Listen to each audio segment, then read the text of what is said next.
Zolf doesn't touch the thing. Says the god of commotion is no children's toy. The Ura feared the gods. We turned them into toys, put their faces on our walls.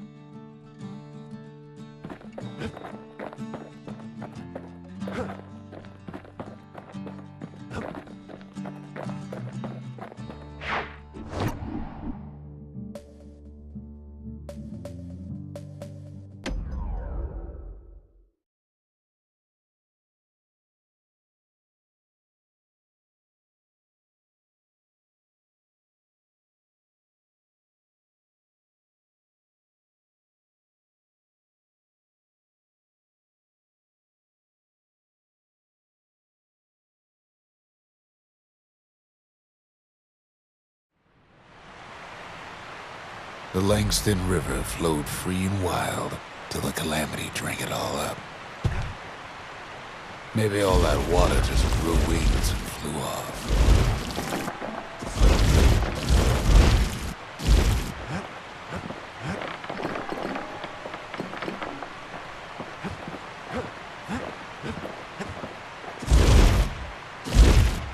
Riverbank swarming with windbags.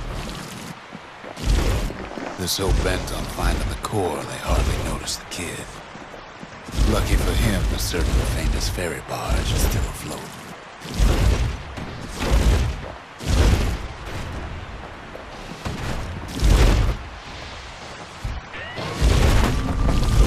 Weepin' Nellie.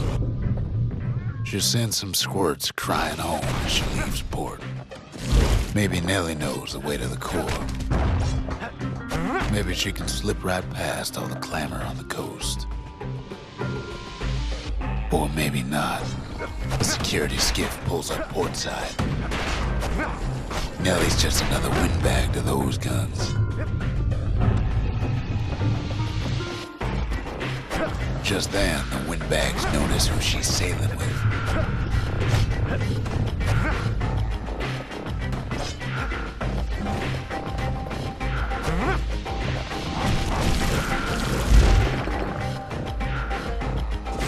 They try to cut her off.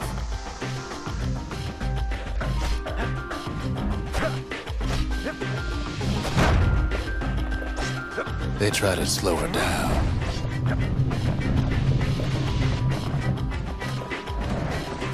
They try to knock her out.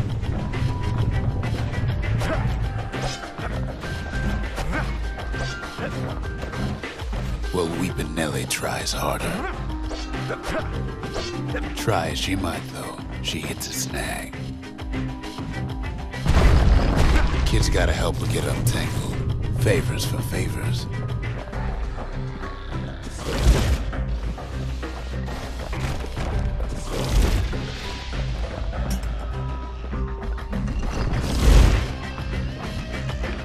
At least she picked a good spot for a break, 'cause the core's right there.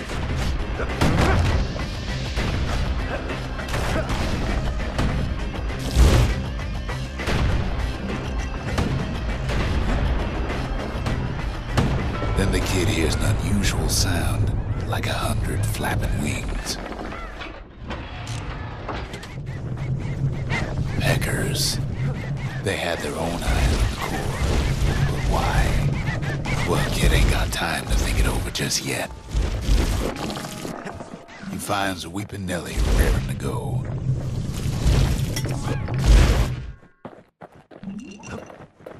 Turns out she's got a special surprise for when the waters get rough. She's gonna need a little help with all them peckers. Traffic things think they're king of the roost now. Rest of us only wish we could fly at times like these.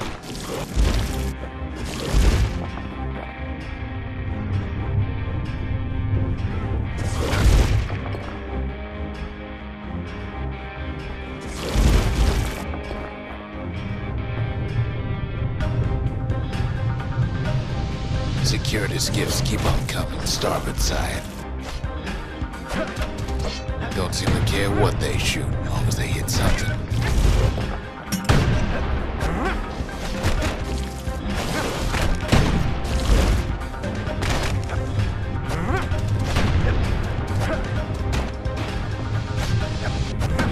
in bags get an even better idea. They aim to smash Weeping Nelly to splinters.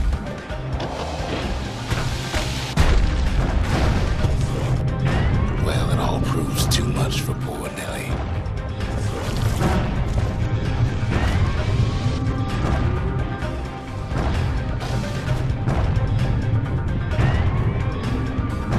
She's just gotta make one last stop.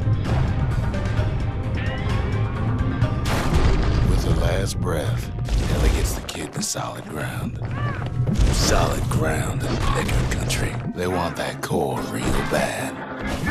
Seems the calamity ain't hurt Decker's appetites. Kid shoos them off, knowing they'll be back. Know how many times Kid nearly fell off the bars back there? A good couple of times. Now, listen close. You should remember this next part.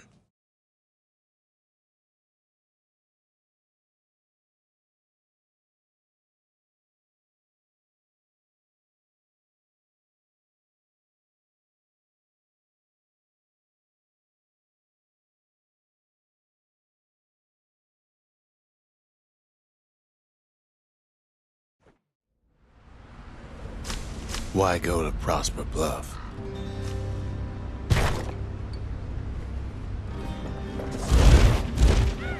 Used to take an enterprising man or a plain old fool to venture out that far. The city was the most beautiful place in the world. We all knew that. But on the other hand, some folks just yearn to see the things they're told they can't. And that's why you go to Prosper Bluff, ain't it? There the kid hears something he ain't heard in a long while.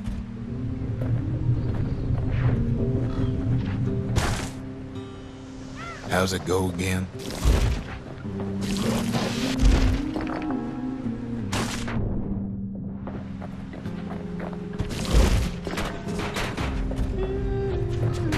That's the one. Timeless.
Well, no point explaining what happens next, right? Suffice it to say, kid ain't coming home empty-handed. And besides, it's like the song goes.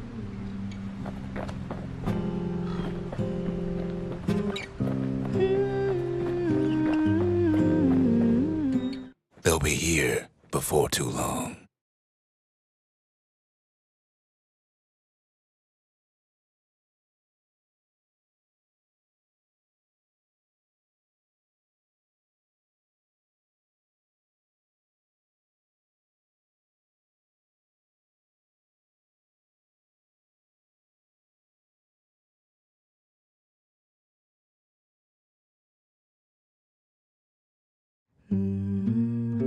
We darn near celebrated when the kid got back, didn't we?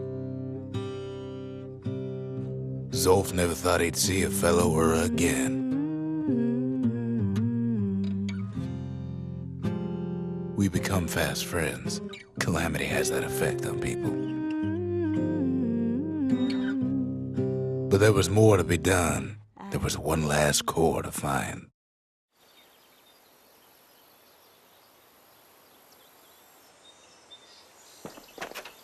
A scientific journal written in Zolf's native tongue. He learned so much from it.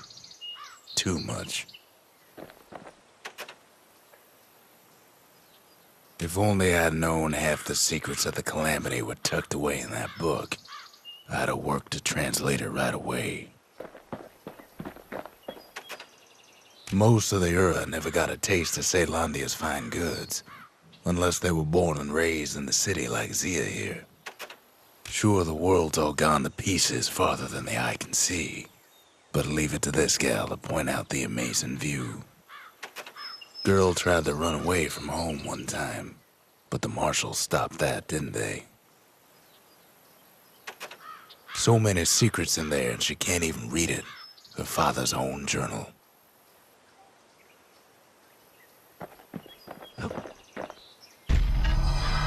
Kid's surprised when I tell him there's only one core left. I shouldn't have believed it either.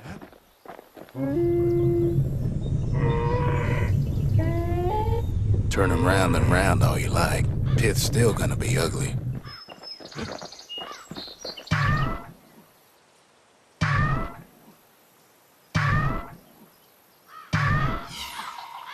Come on, give the little tyke a break.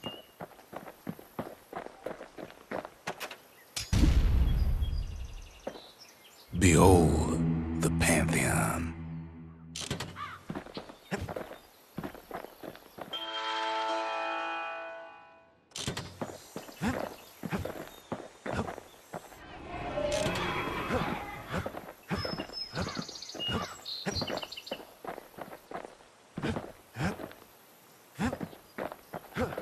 We tracked the final core beyond the city to the wilds.